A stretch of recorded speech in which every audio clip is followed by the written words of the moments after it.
world after all of that, first of all.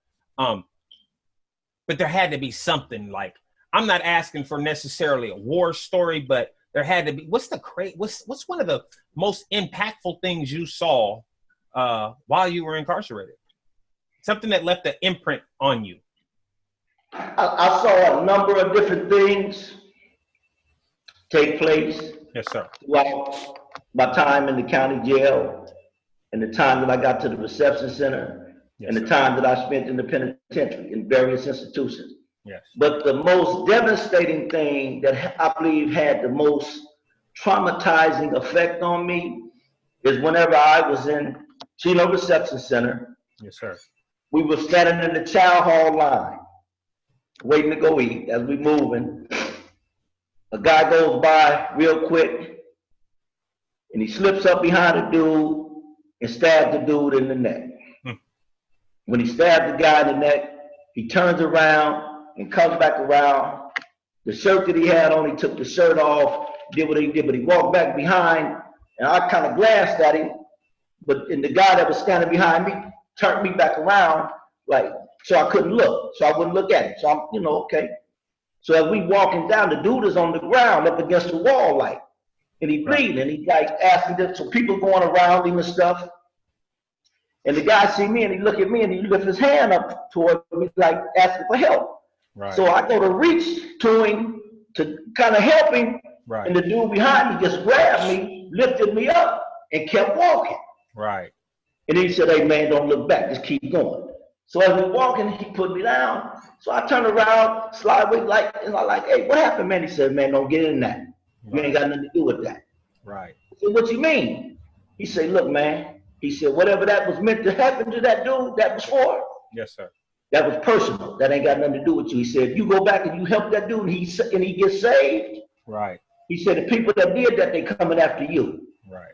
He said, "If you go back there to try to help that dude and he die and the blood get on you, you got that case." Mm-hmm. He said, "So you in a lose-lose situation if you get involved in that at all. So you got to ignore that and keep on stepping. Mind your business." And so I'm trying to process the thoughts.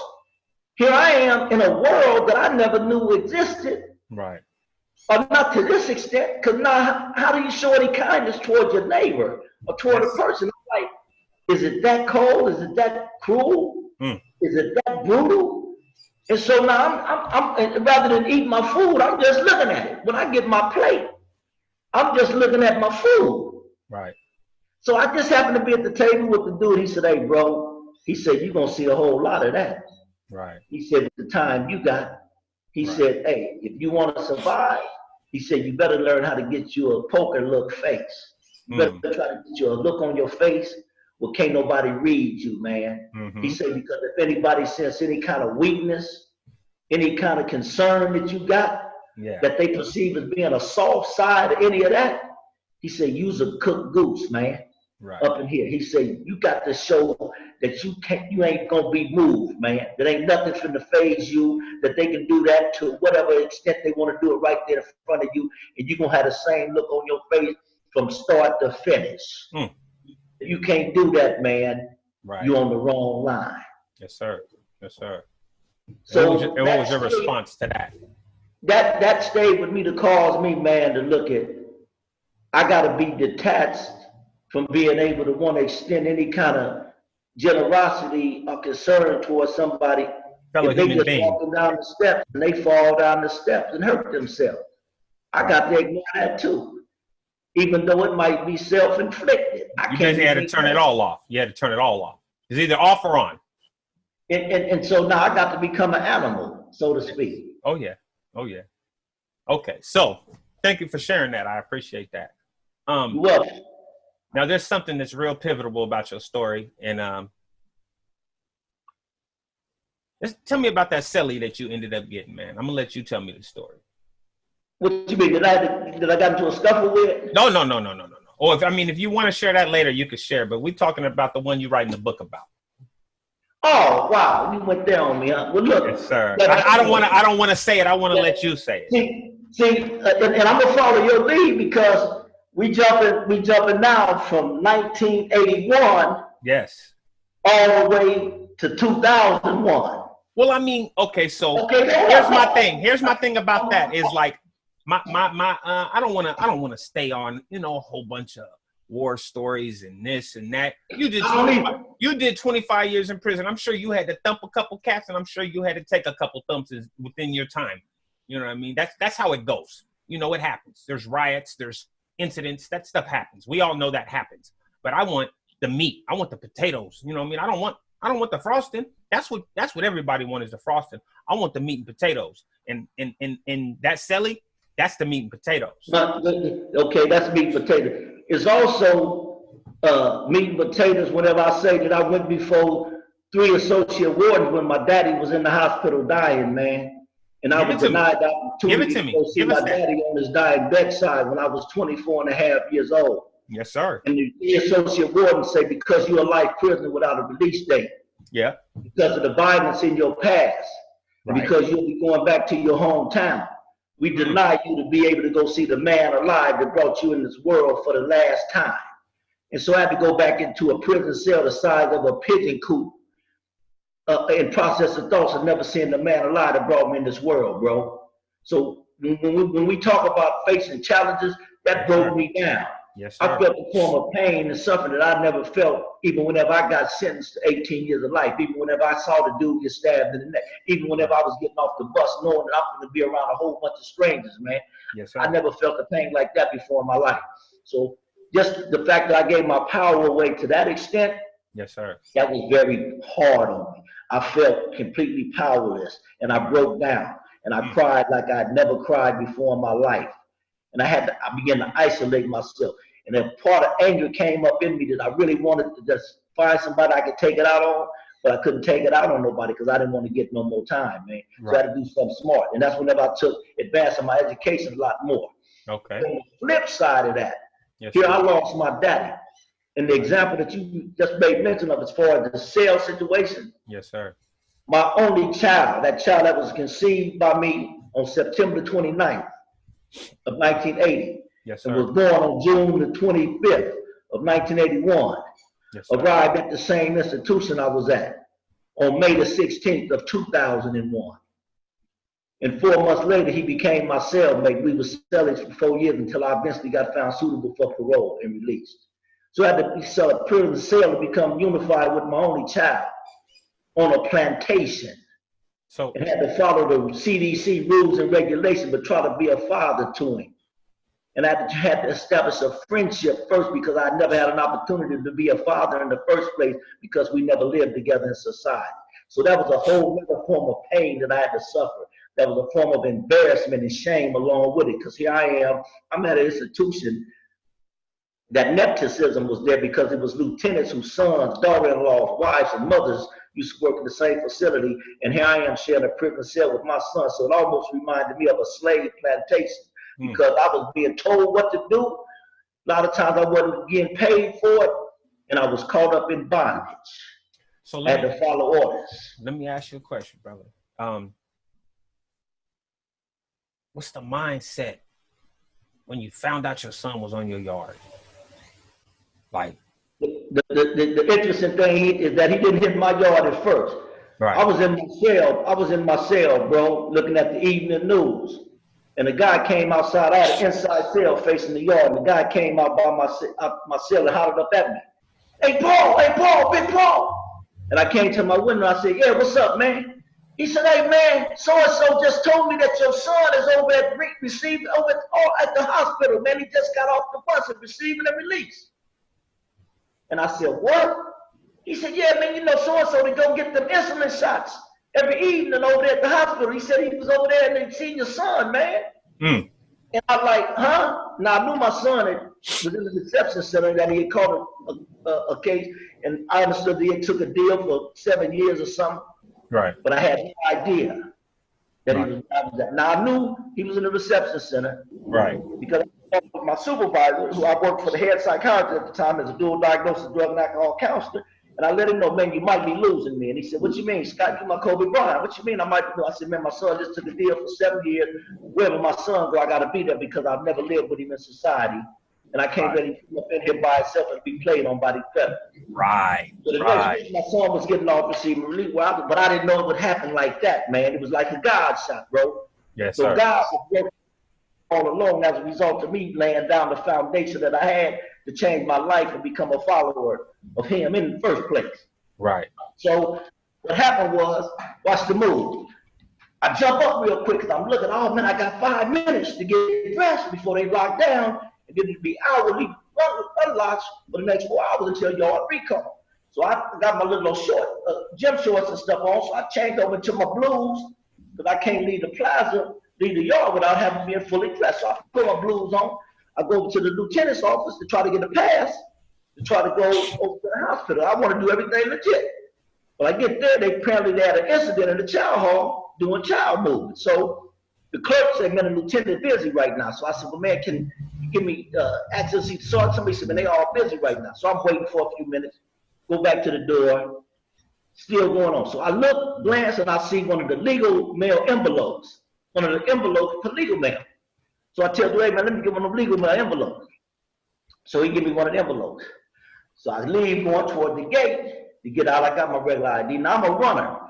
I'm an aide for the psychiatric yard because I was working on the psychiatric yard. So they locked the mental health guys up early. I'm in a single cell. They allow us that movement, up until yard recon. So I got a runner's pass, but the runner's pass is only good doing regular activities. Right. I can get off the yard if I want to play, but some say do it legit. So I go to the turnstile, use my regular ID. Officer said, where you going? I say, to the legal mailbox. So he let me out. So the legal mailbox is all the way in the control corridor. So I got to go past the hospital going to the legal mailbox. So as I'm walking, going to the legal mailbox, I glance down the corridor to see they still got some new arrivals down there. I've seen them with the blue pants, white t-shirts on, so I'm on them new arrivals. So I keep walking past there, make my turn to go down to control quarter to the legal mailbox. I put my hand into the legal mailbox like I'm dropping the envelope in there, and I do the Houdini at the same time and slip it right back up my sleeve. Like I dropped it in there, and I turn, close the box, and I turn to spin and walk. Because they're watching me from the control booth, because there ain't no movement, ain't nobody out there with me. Right. So they want me to see. So I carry the act out. So as I'm walking up the control corridor, I got the envelope up my sleeve, but ain't nothing in it, it's just blank. So when I get to the first trash dumpster, I grab me, slide it out, boom, I dump it in the trash dumpster, keep going. When I get back up, I go past another control booth, make a left. As I make the left, the hospital quarters right there, I go by, but I go in the turnstile now. So I slip through the turnstile real quick because I'm legit now, so I get in there. Right. And as I'm walking down the control corridor, bro, and about 30 yards from me, this little young man steps out and starts walking towards me. Right. And as he's walking towards me and we get up on one another, we just embrace. Bam. And as we embrace, we there for a moment. The officer that's managing it, so he started coming toward us. So the cats that was on the bus that came with my son said, hey, officer, that's a father and son situation. That's a father and son situation. So the officer keep coming just to investigate to see. So when he looked up and see my face, he said, oh, that's Scott. Scott, he cool, ain't no play. Go ahead, man, you all right, you all right. Right. So man, my son kind of back to me crying, I'm crying.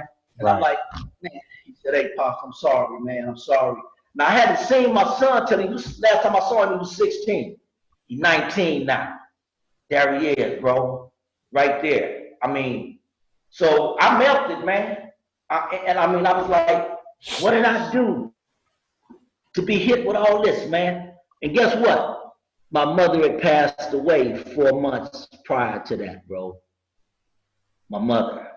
Oh. On February the 9th of 2001. And him and my son arrived where I'm at on May the 16th of the same year. So here I am being contacted, and I'm like, and these people won't let me go home, man. They won't let me go home. And so now I got you still keeping your composure.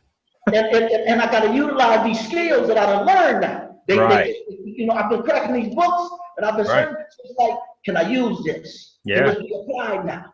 Do I flip out? Do I nut up? So guess what?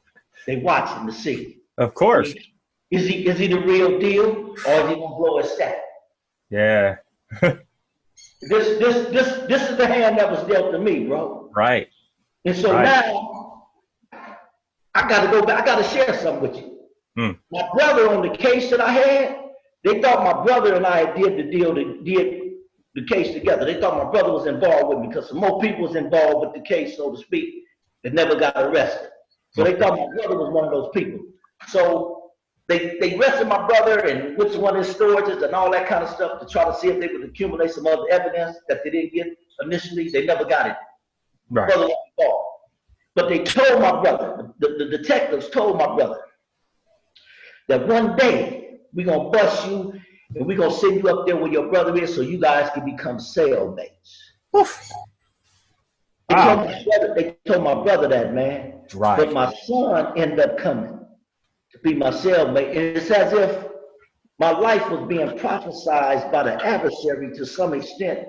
And God allowed me to be tested and be sent through this persecution that his glory might be revealed if I endure. So it ain't about me being tough. It ain't about me being bad, because I suffered more pain alive than most people do in a lifetime and die, bro. Yeah.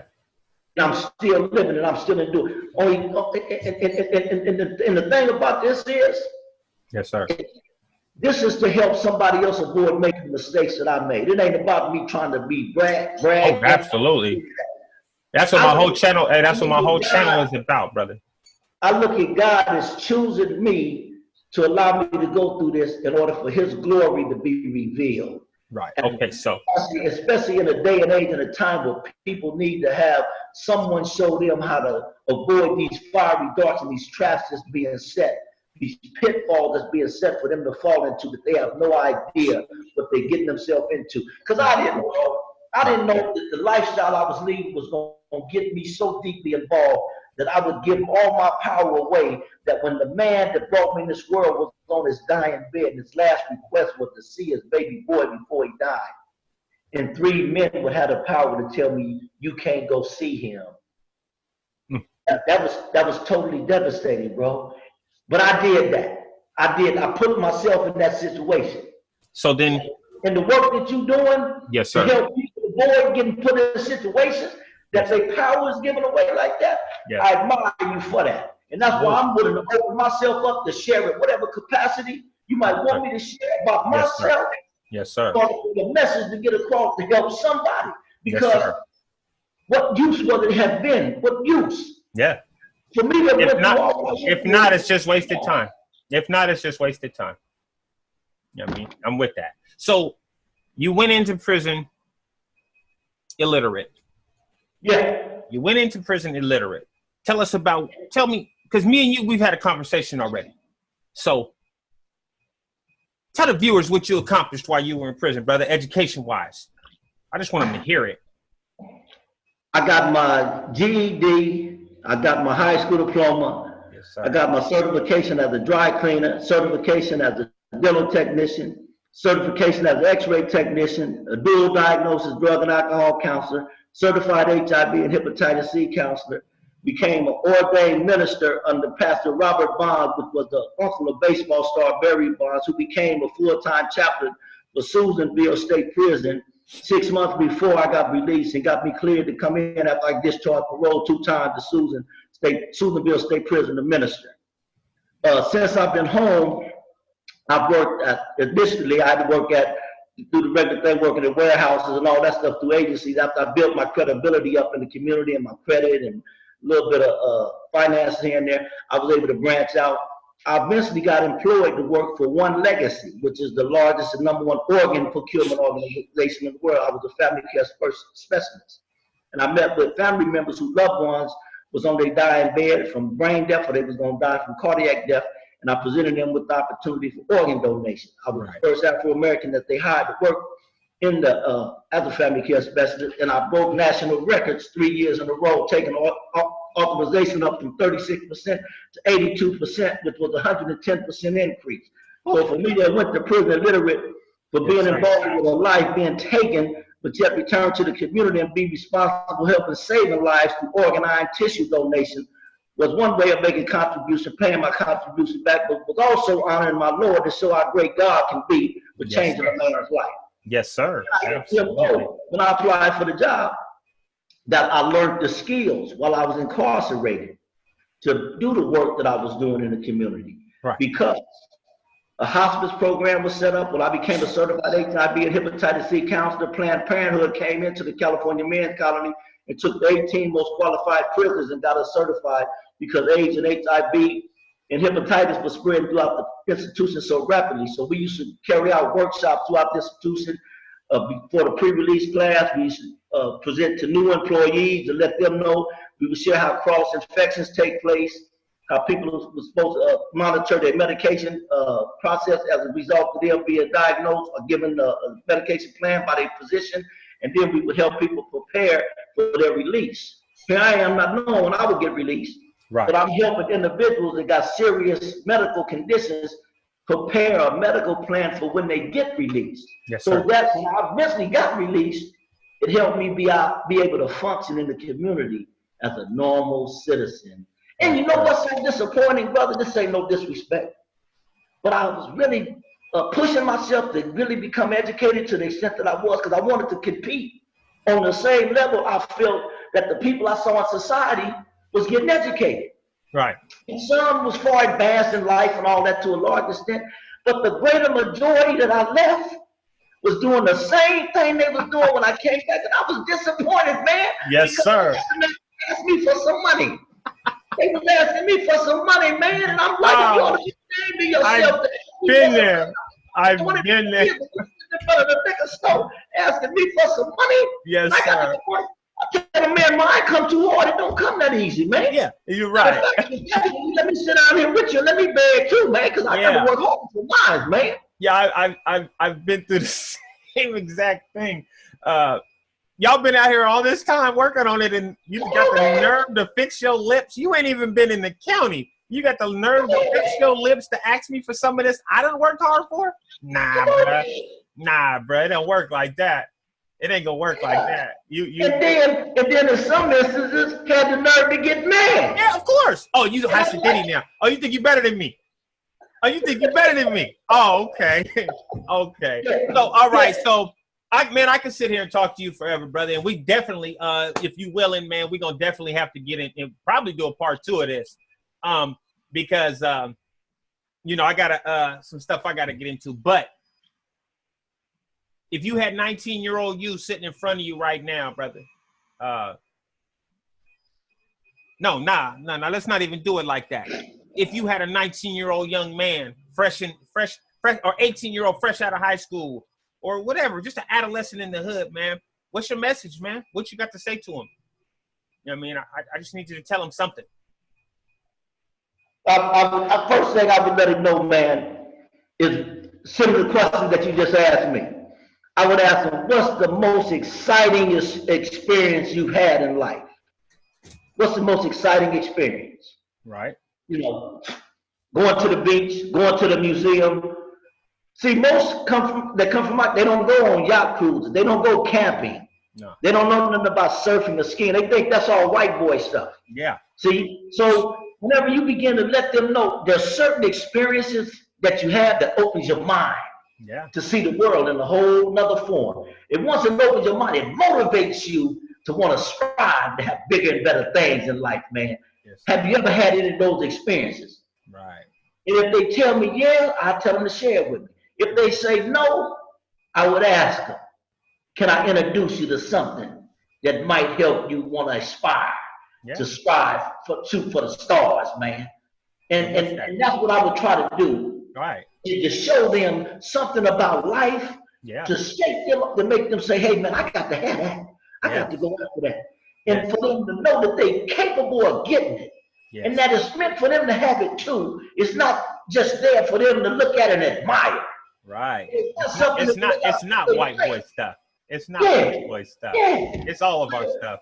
So I would want to talk to them. And then if they was angry, if they had a chip on their shoulder, I would go, come on, let's talk. Yeah. I'm in there, man. Come on, let's talk. Let me work with you. Yeah, push through that. You can share that with me. Because I know the feeling, I know the pain. Yes. And so bonding with them, having that bond, to give them opportunity to vent. Because see, to some degree, there's a lot of individuals that's been subjected to a form of trauma Yes, sir. that got their mind so disturbed. That's not in a way to make them a bad person, they think, because what happened, they wasn't responsible for. Right. But how they deal with it, they're responsible for. So if I could help them see a part of something that occurred in their life that really got them so shook up that they don't even allow themselves to feel it, that they fight against it, and they act out. And if I can help them to get to the point where they can embrace that and process and understand it and use that as a stepping stone rather than using it, allowing it to use them as a hindrance in their life and keep them in bondage, Right. keep them in a submissive type state, and completely passive instead of being assertive, to assert themselves and being able to strive to have something better. That's what I would want to do with a 19-year-old, because guess what, bro? I would see myself in him, and I would want to give him, man, what I didn't get to have, bro. Right. There it is. Okay. Well, first of all, I salute you, sir. Thank you very much for coming on here and sharing this part of your story. And hopefully we can get you on again real soon and share what the future holds, because I think they need to hear that too. Just to close in, this is Nate Dogg 916 coming at you live from Georgia and Sacramento, aka also Georgia. And this is another one for the records, man. And we're gonna stop that right there. Hold on.